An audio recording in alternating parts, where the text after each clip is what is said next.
السلام علیکم ورحمۃ اللہ تعالی وبرکاتہ۔ جناب علی، آپ نے کسی کا ایک آڈیو بھیجا اور اس کے ذریعہ آپ نے یہ سوال کیا، جس میں آڈیو میں بولنے والا شخص یہ بول رہا ہے کہ حسام الحرمین میں جس بات کا ذکر ہے وہ غلط ہے معاذ اللہ، اور یہ کہ شہداء کے بارے میں عقیدہ جان لیں۔ جناب علی، ہم پر لازم ہے کہ ہم قرآن و حدیث کی بات مانیں اور اللہ اس کے رسول کی اطاعت کریں، اور جو اولو الامر، متقی، ذمہ دار، خدا کا خوف رکھنے والے علماء دین ہیں ان کی پیروی کریں۔ اللہ رب العزت قرآن پاک میں ارشاد فرماتا ہے، اطیعوا اللہ و اطیعوا الرسول و اولی الامر منکم،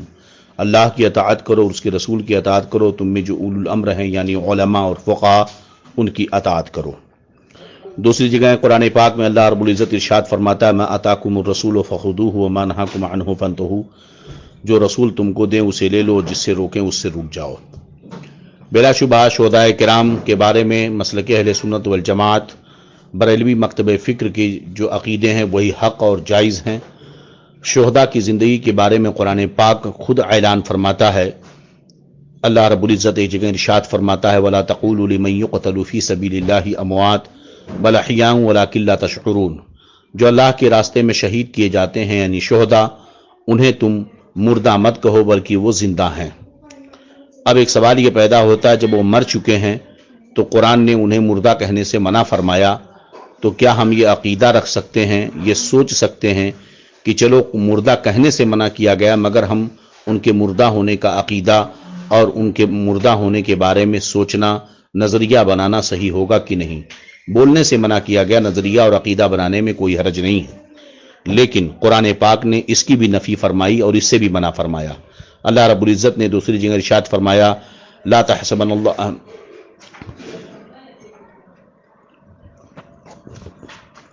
لا تحسبن الذین قتلوا فی سبیل اللہ اموات بل احیاء ولکن لا تشعرون، جو لوگ اللہ کے راستے میں قتل کیے جاتے ہیں، شہید کیے جاتے ہیں، انہیں مردہ گمان بھی نہ کرو بلکہ وہ زندہ ہیں، تمہیں ان کی زندگی کا شعور نہیں ہے۔ تو بلا شبہ شہداء کی زندگی، حیات شہداء، یہ متفق علیہ ہے، اور انہیں مردہ کہنے اور انہیں مردہ گمان کرنے سے بھی قرآن نے منع فرمایا۔ یہی مسلک اہل سنت والجماعت ہے۔ اب آگے کی بات حسام الحرمین کی۔ بلا شبہ حسام الحرمین میں جو تائید و تصدیقات ہیں وہ حق ہیں اور عین ہیں۔ یہ اور بات ہے کہ بعد میں تبلیغی جماعت کے لوگوں نے دھوکہ کیا اور فرضی طریقے پر اس کا رد شائع کرنے کی کوشش کی، اور اپنے اعتبار سے چند باتیں سامنے لا کر یہ دعویٰ کیا فرضی طور پر کہ دیکھو ان علماء نے یہ کہا ہے کہ معاذ اللہ مولانا احمد رضا صاحب نے ہمیں دھوکہ دیا اور فتویٰ لیا ہے۔ دیکھیے، کفر و شرک کا فتویٰ دینا یہ اتنا آسان کام نہیں کہ علماء یہ کہہ دیں کہ ہم سے دھوکہ دے کر کے فتویٰ لے لیا گیا، تصدیقات لے لی گئی ہیں۔ ان علماء نے کیا وہ علماء اس قدر کم علم تھے معاذ اللہ استغفر اللہ کہ ایسے ہی کسی کے کفر ہونے کی، کافر ہونے کی تصدیق کر دیں؟ یہ خود یہ بات جھوٹی نظر آتی ہے، اس لیے کہ کسی کے بارے میں کفر کا حکم دینا یا اس کی تصدیق کرنا کوئی معمولی بات نہیں۔ کیا حرمین شریفین کے علماء اس قدر معاذ اللہ کم علم یا نہ سمجھ تھے کہ انہیں دھوکہ دے دیا جائے؟ یہ سراسر جھوٹ اور بکواس ہے۔ اب آئیے قرآن و حدیث کی روشنی میں یہ دیکھیں کہ کیا تبلیغی جماعت وہابیہ دیابنا کافر ہیں یا نہیں؟ کیا انہوں نے اپنی کتابوں میں کفر ایسی باتیں نہیں لکھی جس سے کفر ثابت ہوتا ہے؟ تو آئیے ہم تبلیغی جماعت کی ایک کتاب براہین قاطعہ ہے جس میں انہوں نے لکھا ہے، تبلیغی جماعت کے مولوی نے لکھا، اللہ جھوٹ بول سکتا ہے۔ دوسری کتاب ہے تحذیر الناس، یہ تبلیغی جماعت کے مولوی کی ہے، اس میں یہ لکھا ہے کہ حضور صلی اللہ علیہ وسلم آخری نبی نہیں ہیں بلکہ آپ صلی اللہ علیہ وسلم کے بعد بھی نبی آنے کا امکان ہے۔ یہ تحذیر الناس میں ہے، جبکہ اللہ کا جھوٹ بولنا یہ محال ہے، اور جو اللہ رب العزت کی طرف جھوٹ کی نسبت کرے بلا شبہ وہ کافر ہے۔ اور ہمارے نبی صلی اللہ علیہ وسلم کا آخری نبی ہونا یہ قرآن کا اعلان ہے۔ قرآن پاک ارشاد فرماتا ہے، ما کان محمد ابا احد من رجالکم ولکن رسول اللہ و خاتم النبیین، کہ محمد صلی اللہ علیہ وسلم اللہ کے رسول اور آخری نبی ہیں۔ خود ہمارے نبی صلی اللہ علیہ وسلم نے ارشاد فرمایا نا خاتم النبیین لا نبی بعدی، میں آخری نبی ہوں، میرے بعد کوئی نبی نہیں آنے والا ہے۔ اسی طرح تبلیغیوں کی دوسری کتاب براہین قاطعہ ہے، جس میں حضور صلی اللہ علیہ وسلم کا علم شیطان لعین کے علم سے کم بتایا گیا ہے۔ یہ ہم ان کی عبادتوں کا مفہوم یہاں ذکر کر رہے ہیں۔ اور اسی طرح حفظ الایمان جو تبلیغی جماعت کے بہت بڑے مولوی اشر فعلی تھانوی کی ہے، اس میں اس نے حضور صلی اللہ علیہ وسلم کا علم ایسا ہی ہے جیسا بچوں، پاگلوں بلکہ جانوروں کا ہے۔ اور اسی طرح براہین قاطعہ میں ایک جگہ لکھا حضور صلی اللہ علیہ وسلم کو بھی دیوار کے پیچھے کا بھی علم نہیں، معاذ اللہ معاذ اللہ، لا حول ولا قوت الا باللہ۔ یہ سب عبارتیں بلا شبہ توہین کی عبارتیں ہیں کہ اللہ تعالیٰ کی طرف جھوٹ کی نسبت کرنا، یا رسول اللہ صلی اللہ علیہ وسلم کے علم کو بچوں پاگلوں کی طرح کہنا، یا یہ کہ شیطان کا علم نبی کریم سے زیادہ ہے، اس طرح کی باتیں کرنے والا بلا شبہ اللہ اس کے رسول کی شان میں توہین کر رہا ہے، اور جو اللہ اس کے رسول کی شان میں توہین کرے بلا شبہ وہ کافر ہے۔ اصل عبارت کی ضرورت پڑی تو انشاءاللہ ہم دوسرے وقت میں آپ کے سامنے پیش کریں گے۔ اب یہ کہ نبی کی شان میں توہین کرنا کیا کفر ہے یا نہیں، اس آڈیو میں اس نے کہا کہ سارے مذہب کے ائمہ نے، طرابلس، مصر اور نہ جانے کہاں کہاں کے لوگوں نے کہا کہ یہ سب بیکار بات ہے، تبلیغی جماعت والے کافر نہیں ہیں۔ تو میں ان سے عرض کہوں گا کہ حفظ الایمان کو خود دیکھیں۔ حفظ الایمان میں اشرف علی تھانوی نے جو لکھا وہ رسول اللہ کی توہین بلا شبہ ہے کہ نبی کریم صلی اللہ علیہ وسلم کا علم پاگلوں، جانوروں، بچوں کے جیسا ہے، معاذ اللہ۔ اور اللہ کے رسول کی توہین، اللہ کی توہین بلا شبہ کفر ہے۔ چنانچہ حنفیوں میں سے ایک عظیم عالم دین علامہ علاء الدین حسکفی در مختار جلد 3 میں تحریر فرماتے ہیں والکافر بسب نبی من الانبیاء فانه يقتل ولا يقبل توبته مطلقا ولو سب الله تعالی قبلت لانه حق الله تعالی والاول حق عبد ومن شک فی ادابه وکفره فقد کفر۔ نبی کریم انبیاء کرام علیہ السلام میں سے کسی بھی نبی علیہ السلام کو گالی دینے کے سبب سے کافر ہونے والے کو قتل کیا جائے گا، اور اس کی توبہ کسی بھی طرح قبول نہیں کی جائے گی، اور اگر اس نے اللہ عز و جل کو گالی دی تو قبول کر لی جاتی ہے، اس لیے کہ یہ اللہ کا حق ہے کہ اگر کوئی اللہ کی شان میں گستاخی کرے اور توبہ کرے تو اللہ تعالیٰ اپنے بندوں کو معاف کرنے والا ہے۔ اور پہلی بات یعنی نبی کی شان میں اگر گستاخی کی تو اسے قتل کیا جائے گا، اس کی توبہ قبول نہیں ہوگی، کیونکہ یہاں پر بندے کا حق ہے، اور بندے کا حق یوں ہی معاف نہیں ہوتا۔ جو ان کے کفر و عذاب میں شک کرے خود کافر ہو جائے گا۔ چنانچہ علماء مالکیہ کا فتویٰ نبی کریم انبیاء کی شان میں توہین کا یہ ہے، جو علامہ ایاز بن سحون موسیٰ اندلسی مالکی نے اپنی کتاب الشفا میں تحریر فرمایا قال محمد بن سحونون اجمع العلماء علی ان شاتم النبی صلی اللہ علیہ وسلم المنقص له کافر والوعید جار علیہ بعذاب اللہ وحکمہ عند الامت القتل من شک فی عذاب کفرہ کفر۔ سیدنا محمد ابن سحون رحمۃ اللہ علیہ مالکی نے تحریر فرمایا کہ علماء کرام رحمۃ اللہ علیہ کا اجماع ہے کہ نبی کریم صلی اللہ علیہ وسلم کو گالی دینے والا، توہین کرنے والا کافر ہے، اور اس پر اللہ عز و جل کی عذاب وعید جاری ہے، اور اس کی سزا تمام امت کے نزدیک قتل ہے۔ جو اس کے کفر و عذاب میں شک کرے وہ خود کافر ہے۔ اسی طرح علماء شافعیہ کا فتویٰ سماعت فرما لیں، جسے علامہ سیدنا ابن منظر رحمۃ اللہ علیہ نے نقل فرمایا، فرماتے ہیں وقد نقل ابن المنذری الاتفاق على ان من سب النبی علیہ السلام صریحا وجب قتلہ، ونقل ابو بکر الفارسی احد ائمۃ الشافعیہ فی کتاب الاجماع ان من سب النبی صلی اللہ علیہ وسلم مما هو صریح کفر باتفاق العلماء فلو تاب لم يسقط عنه القتل لان حد قذفه القتل وحد القذف لا يسقط بالتوبة۔ سیدنا ابن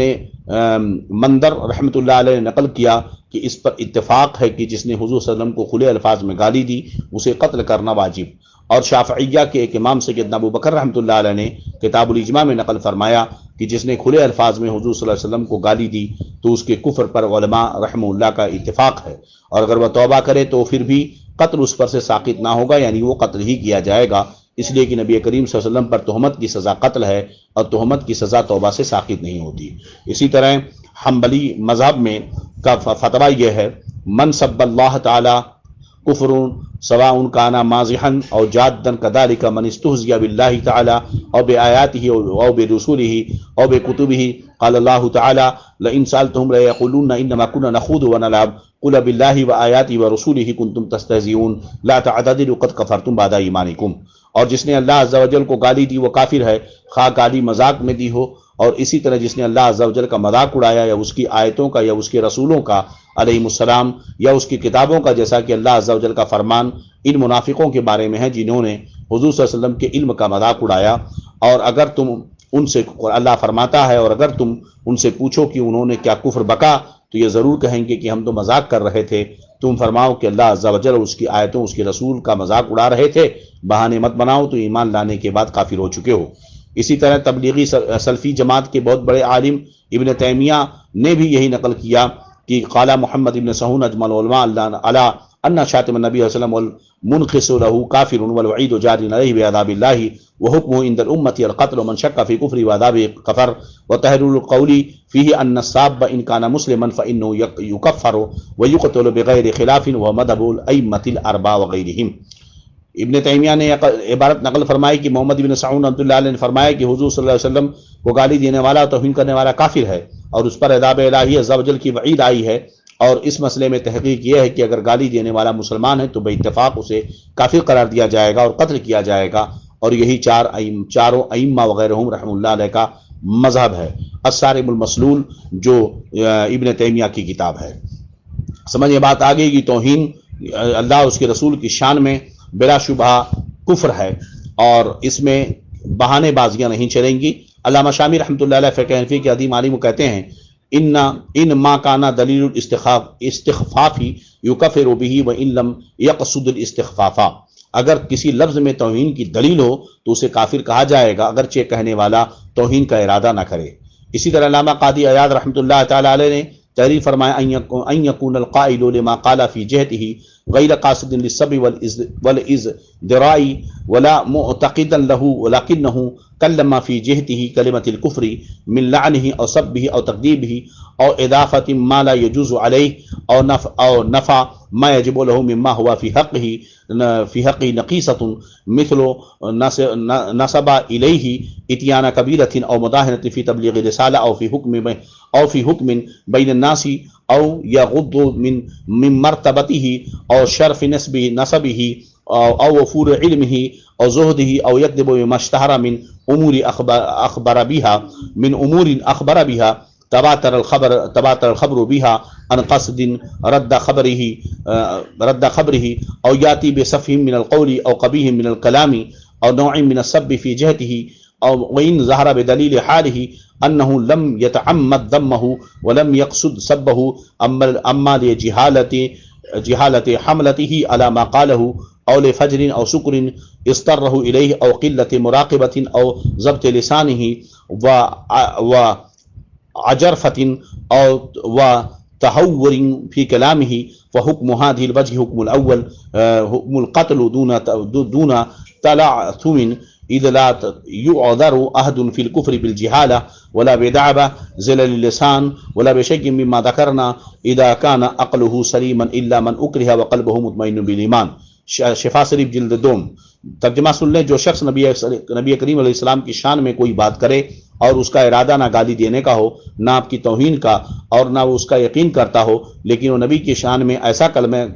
ایسا کفریہ کلمہ کہے جس میں لعنت یا گالی ہو یا آپ کی تکذیب ہو یا آپ کی طرف کسی ایسی چیز کی نسبت ہو جو ناجائز ہو یا اس چیز کی نفی کرے جو آپ کے لیے واجب و ضروری ہو یا وہ بات کہے جو آپ کے لیے نقض عیب ہو یا آپ کی طرف کبیرہ کی نسبت کرے یا تبلیغ رسالت میں کچھ پانے کی نسبت کرے یا آپ کے مرتبہ و شرف و نسب یا آپ کے علم کی عظمت یا آپ کے زہد میں کمی بتائے یا آپ کے جو اوصاف مشہور و متواتر ہیں انہیں جھٹلائے یا نبی کی شان میں کوئی نازیبہ بات کہے جو گالی کی قسم سے ہو، اگرچہ اس کے حال سے ظاہر ہو کہ وہ آپ کی توہین نہیں کرتا، نہ اس پر اعتماد کرتا ہے، یا اس نے جہالت کی وجہ سے کہا ہو یا رنج و غم کی بنا پر یا نشے کی وجہ سے کیا ہو یا زبان کی تیزی کی وجہ سے منہ سے نکل گیا ہو یا غصے میں ایسا کہا، تو ایسے شخص کا بے شک یہ حکم ہے کہ اسے قتل کر دیا جائے، کیونکہ جہالت کا بہانہ کفر بکنے میں نہیں مانا جائے گا۔ نہ زبان کی تیزی کی وجہ سے کفر نکلنے کا دعویٰ، نہ کوئی اور سبب جو بیان ہو، مثلا غصہ، رنج و غم وغیرہ، جب اس کی عقل درست ہو، سوائے اس شخص کے جس کو یہ کہنے پر مجبور کر دیا گیا ہو، مطلب جان سے مارنے کی دھمکی، البتہ اس کا دل ایمان پر مطمئن ہو۔ اسی طرح علامہ خفاجی حنفی ملا علی قاری نے اس عبارت کو درست قرار دیا ہے۔ اسی طرح تبلیغی جماعت کے مولوی انور شاہ کشمیری لکھتے ہیں المدار فی الحکم بالکفر علی الظواہر ولا نظر للمقصود والنیات ولا نظر لقرائن حالہ، کفر کا حکم لگانے کا دار و مدار ظاہری لفظ وغیرہ پر ہے، کہنے والے کے مقصد و نیت اور اس کے حال و قرائن کا اعتبار نہیں کیا جائے گا۔ اسی میں انور شاہ کشمیری لکھتا ہے وقد ذکر العلماء ان التحور فی عرض الانبیاء وان لم یقصد کفر، علماء بیان کرتے ہیں کہ انبیاء علیہ السلام کی شان میں گستاخی کفر ہے، خواہ کہنے والا گستاخی کا ارادہ نہ کرے۔ اب آپ سوچئے کہ ان سارے علماء کی دلیلیں، اس اقوال سارے ائمہ مذہب کی اس بات پر شاہد ہیں کہ جو نبی کریم صلی اللہ علیہ وسلم کے شان میں اتنا بھی گستاخی کرے وہ کافر ہے۔ اب آئیے بد مذہبوں نے اپنی کتابوں میں جو لکھا، یہ پہلی عبارت جو براہین قاطعہ سے ہم نے ذکر کی، بے نہیں وہی عبارت ہم آپ کو سناتے ہیں۔ چنانچہ براہین قاطعہ میں یہ لکھا ہے شیطان و ملک الموت کا حال دیکھ کر علم محیط زمین کا فخر عالم کو خلاف نصوص قطعیہ کے بلا دلیل محض قیاس فاسدہ سے ثابت کرنا شرک نہیں تو کون سا ایمان کا حصہ ہے؟ شیطان و ملک الموت کو یہ وسعت نص سے ثابت ہوئی، فخر عالم کی وسعت علم کی کون سی نص قطعی ہے؟ یہ براہین قاطعہ میں تبلیغی جماعت کے مولوی نے لکھی ہے۔ اب آپ سوچئے کہ اس میں صاف وہ لکھ رہا ہے کہ شیطان و ملک الموت کا حال دیکھ کر ساری زمین کے ذرے ذرے کا علم حضور صلی اللہ علیہ وسلم کے لیے بغیر کسی دلیل کے محض قیاس سے ثابت کرنا شرک نہیں تو کون سا ایمان کا حصہ ہے؟ شیطان و ملک الموت کو یہ وسعت قرآن و حدیث سے ثابت ہے، گویا کہ ذرے ذرے کا علم شیطان کو حاصل ہے، یہ اس تبلیغی مولوی کے نزدیک قرآن و حدیث سے ثابت ہے، اور حضور کے علم کی اتنی وسعت پر قرآن و حدیث سے کوئی دلیل نہیں، یہ تبلیغی کہنا چاہتا ہے۔ لا حول ولا قوت الا باللہ۔ آڈیو بہت لمبی ہوئی۔ اسی طرح تبلیغی جماعت کے مولوی نے اپنی کتاب جو اشرف علی تھانوی ہے، اس نے اپنے کتاب میں صاف لکھا کہ جیسا علم نبی کریم صلی اللہ تعالی وسلم کو حاصل ہے، آپ اس کی عبارت خود سن لیں۔ حفظ الایمان صفحہ نمبر 8 پر اشرف علی تھانوی لکھتا ہے آپ کی ذات مقدسہ پر علم غیب کا حکم کیا جانا اگر بقول زید صحیح ہو، مطلب یعنی حضور صلی اللہ علیہ وسلم کے بارے میں یہ عقیدہ کہ اللہ عز و جل نے آپ صلی اللہ علیہ وسلم کو علم غیب عطا فرمایا ہے، کہتا ہے کہ اس غیب سے مراد بعض غیب ہے یا کل غیب؟ اگر بعض علوم غیبیہ مراد ہیں تو اس میں حضور ہی کی کیا تخصیص؟ ایسا علم غیب تو زید، عمر، بلکہ ہر سبھی بچے مجنون، پاگل، بلکہ جمی حیوانات و بہائم اور جانوروں کے لیے بھی حاصل ہے۔ لا حول ولا قوت الا باللہ۔ کیا یہ عبارت توہین کی نہیں ہے؟ اور ایسی تو عبارت لکھنے والا کافر نہیں، اور جو ان کے کفر میں شک کرے وہ خود کافر ہوگا۔ لہذا تبلیغی جماعت کے جو لوگ اپنے مولویوں کے ان عقائد کو جانتے ہوں اور جان کر کے بھی انہیں جو ہے عالم سمجھتے ہیں، ان کی عزت و توہین کرتے ہیں، ان سب پر بھی کفر کا حکم ہوگا۔ ھذا ما عندی واللہ اعلم بالصواب۔ السلام علیکم ورحمۃ اللہ وبرکاتہ۔ ہمارے چینل سے جڑنے کے لیے YouTube پر سنی قادری رضوی نیٹ ورک کو سبسکرائب کریں۔